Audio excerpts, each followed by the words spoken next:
Nih, karena kalau saya bongkar itu komponen dalamnya sebenarnya sama, cuma modelnya aja yang beda ya. Letak-letak dari tombol-tombolnya terpisah nih. Ini jenisnya sama semua, mini rig ya, 8900. Nah, kalau yang versi terakhirnya, ini saya menyebutnya versi ketiga ya, generasi ketiga, semua modul menunya sama ya. Kalau saya amati, namun saya belum mengeksplornya lebih jauh. Saya lebih banyak memanfaatkan komunikasi dengan fitur-fitur standarnya saja ya. Layar displaynya cukup lebar, jadi mampu menampilkan 4 frekuensi yang berbeda ya di layar displaynya. Kita tinggal pindah-pindahkan saja standby di masing-masing frekuensi yang sering kita gunakan ya. Nah, seperti di ulasan saya di unboxing, bahwa yang menarik dari mini rig ini ada fitur repeater ya. Jadi mode repeater bukan sekedar simplek duplek ya, tapi perangkat ini kita bisa jadikan sebagai repeater ya. Tinggal menggunakan sini soket PTT-nya ini menggunakan kabel cross, sehingga ketika yang salah satunya kita di band UHF, misalkan UHF yang ini VHF, maka otomatis perangkat radio ini menjadi crossband repeater ya. Itu yang menariknya. Mungkin di video berikutnya ya akan coba saya praktekkan. Nah, kembali ke WRW KT8900D ini. Jadi seperti tadi sudah saya jelaskan di depan, saya cukup puas menggunakan perangkat ini. Tadi ya ada fan-nya, sehingga ketika saya gunakan komunikasi itu lumayan dingin terus ya. Jadi dingin di sini tidak terlalu panas ya, hangat-hangat itu normal ya, karena namanya juga perangkat radio ya. Tanda bekerjanya hangat. Kalau dingin mutlak ya berarti mati ya perangkatnya.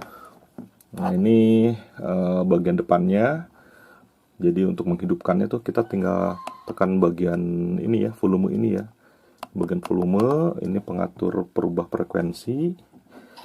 Namun kontrol maksimal itu ada di seramiknya ya. Ini layar depannya. Ini ada tombol monitor, ini FM ya, ada radio FM-nya juga sama dengan versi sebelumnya. Ini VM ya. Untuk VVO memori, ini call, frekuensi cepat yang kita sudah standby-kan. Terus di sini exit APZD, ini untuk pindah ya antar frekuensi tadi ya, karena ada 4 display. Bagian depannya, bawahnya kosong, polos. Bagian belakangnya nih ada 2 jack ya, jack data dan jack speaker. Tapi gambarnya kemarin sudah saya sampaikan, gambarnya headset ya. Ini nggak tahu nih, nanti kita cobakan saja nih, ini apakah betul bisa difungsikan sebagai headset. Jadi mic dan speaker bisa di sini semua, atau hanya sebagai extra speaker aja ya. Nah, ini data karena bisa dirubah-rubah yang layar depan displaynya tuh ya. Ya, ini jadi fansnya, extra fan-nya.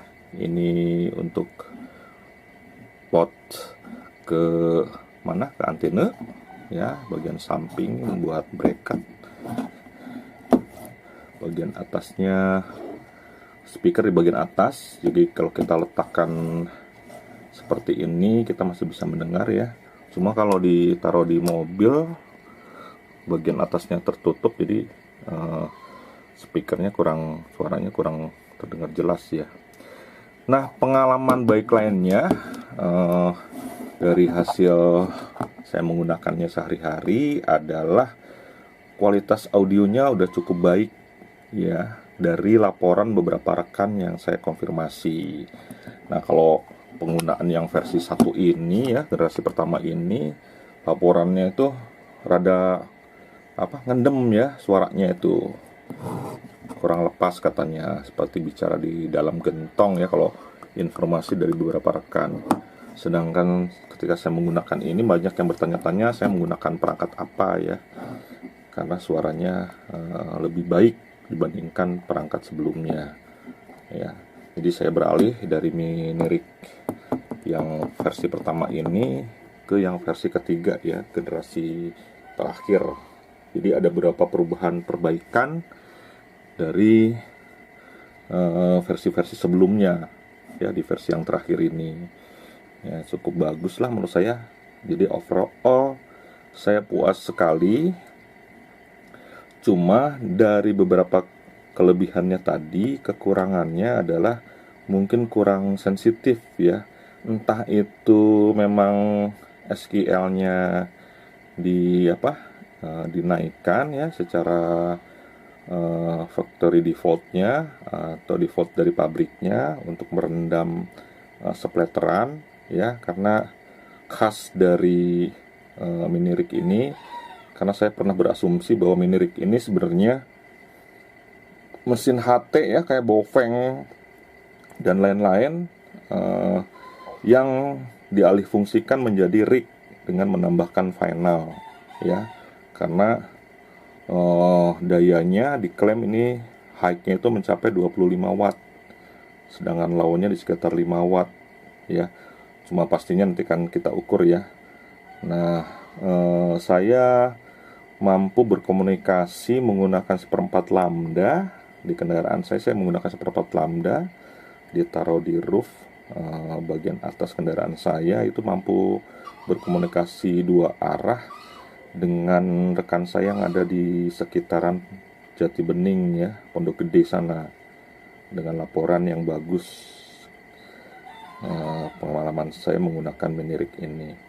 Nah, untuk kendala tadi yang kurang sensitif itu dibuktikan ketika rekan saya menggunakan komunikasi dengan rig beneran ya, ICOM, mampu mendengar rekan yang memanggil, sedangkan saya tidak bisa ya, hanya bergerak beberapa baru bisa kedengeran ya, jadi timbul tenggelam.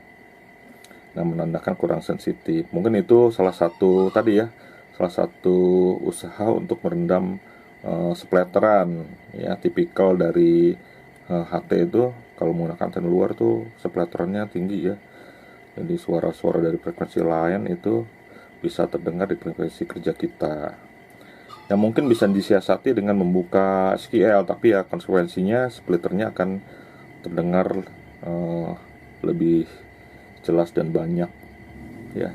Itu saja menurut saya kekurangan yang mungkin ada pada Minirig WRW KT8900D ini. Mudah-mudahan ada versi selanjutnya untuk memperbaiki kualitas dari receive-nya ya. Nah, itu pengalaman saya rekan-rekan. Jadi kalau menurut saya sih recommended ya dengan WRW KT8900D ini untuk pemakaian sehari-hari yang terlalu tidak sering, karena apa ya namanya juga perangkat HT yang dijadikan rig ya, tidak maksimal seperti perangkat yang digunakan sebagai rig sebenarnya. Baiklah, selanjutnya kita coba akan hidupkan. Saya sudah menghubungkannya ke power supply. Nah, ini juga yang menarik ya. Jadi ada konektor DC yang untuk dihubungkan ke power supply standarnya seperti ini. Juga dilengkapi yang model ini ya, kecolokan lighter ya di mobil. Ada beberapa pertanyaan rekan, ini nggak bahaya gitu ya, karena dayanya daya yang kecil mungkin tidak berbahaya, tidak menimbulkan panas. Tapi kalau perangkat kita rig besar menggunakan lighter ini tidak disarankan ya, karena bisa terjadi panas dan berbahaya, bisa mengeluarkan api. Jadi lebih baik langsung dikonekkan ke aki ya, aki mobil. Nah, model Minirig ini 25 wattnya juga nanti kita cek. Biasanya sih 25 wattnya banci ya, tidak 25 watt seperti rig sesungguhnya ya. Nah, cara menghidupkannya tadi saya sudah jelaskan di depan juga. Kita tinggal tekan tombol volume atau ada tulisan WRW, terlihat di layar ada 4 baris ya. Setelah memindahkannya tinggal dipencet aja bagian ini ya, exit. Nah, frekuensi yang biasa saya pergunakan. Nah, cara menginput frekuensinya masukkan dalam memori sama seperti setting di radio Baofeng ya.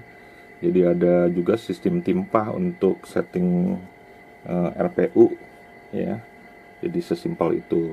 Makanya saya berasumsi sebenarnya ini mesin HT ya. Kebetulan sepi ya, nggak ada yang menggunakan frekuensi. Saya coba akan pasangkan extra mic-nya untuk pengaturannya. Sebentar saya carikan dulu. Saya udah hubungkan ke extra mic. Ini dia ya, extra mic-nya. Coba kita pindahkan ke frekuensi bebas ya. Misalkan ke 14111000.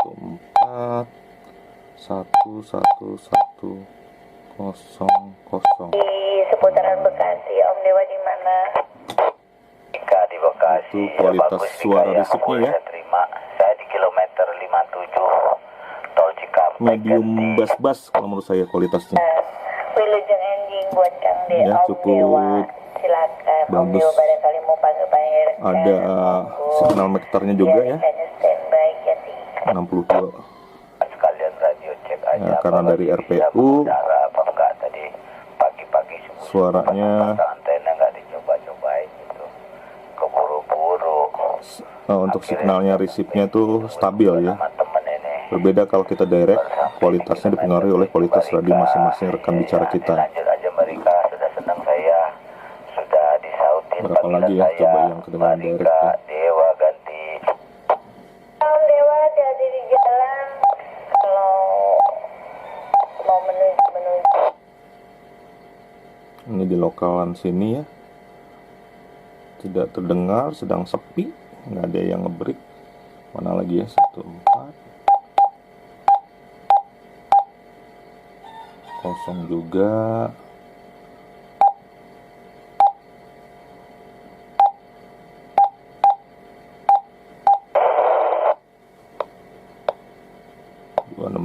Ini seperti ini nih ya, tergenang trak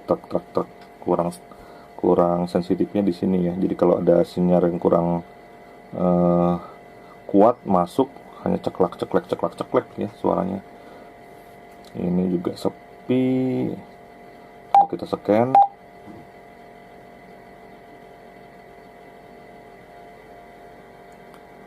Om Untung, selamat pagi Om Untung.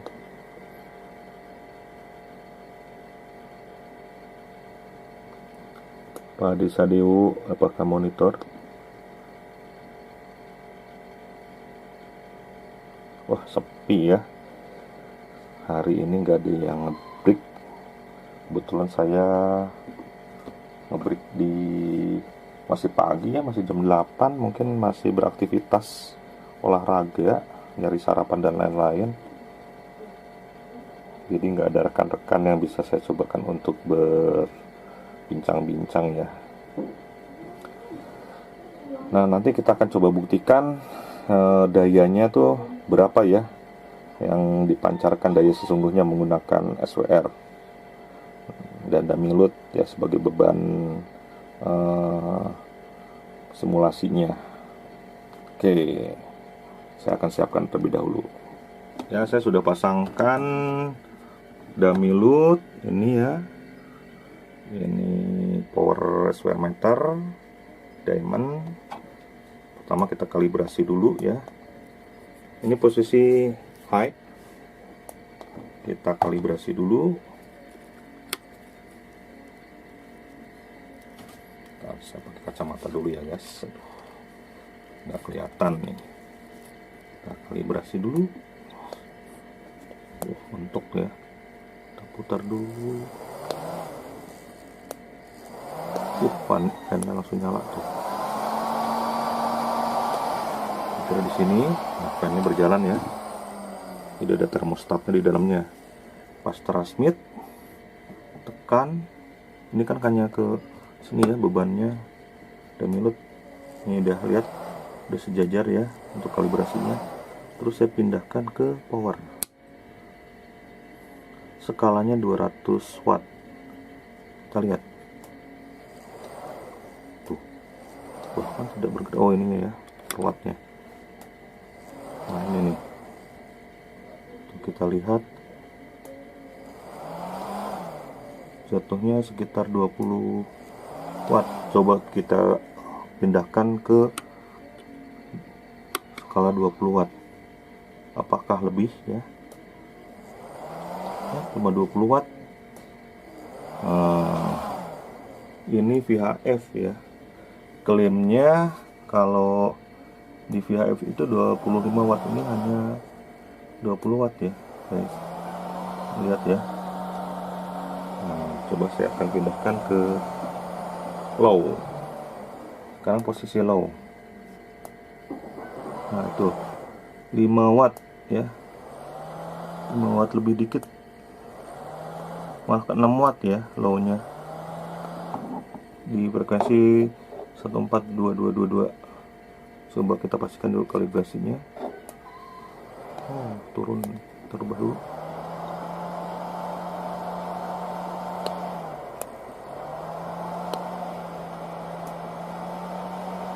Kelebihan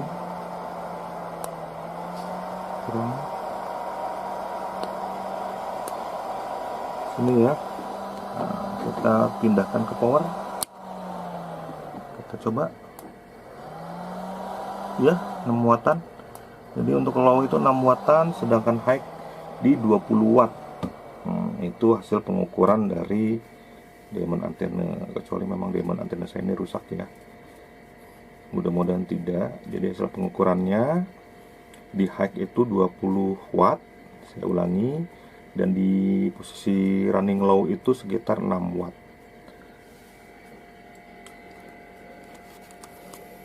ya, itu kira-kira. Nah ini saya tekan ya, anget-anget apa ya, nggak panas nih. Jadi fan-nya bekerja dengan baik menggunakan termostat, bukan berarti powernya dinyalakan fan-nya nyala terus, tidak ya. Jadi ketika mungkin di temperatur tertentu, entah ada settingannya di menunya, saya belum begitu dalam mengeksplornya ya, ada settingan khususnya. Jadi ketika di derajat tertentu kondisi panas, fan-nya akan aktif ya secara otomatis. Ya itu saja mungkin review singkat saya mengenai pengalaman menggunakan Wearway tipe KT8900D dibandingkan dengan perangkat mini rig dari generasi sebelumnya ya. Kesimpulannya saya cukup puas menggunakan perangkat ini, simple, mobile ya, ringan, ini setelapak tangan. Jadi kalau ada apa ya sebagai skalanya, ini baterai kamera saya ini ya tuh, kira-kira. Terus dengan apa lagi ya saya bandingkan ya, nggak dengan obeng nih, kira-kira tuh cukup kecil ya dimensinya. Demikian yang bisa saya sampaikan, mudah-mudahan bermanfaat dan menjadi referensi buat Anda yang menginginkan perangkat serupa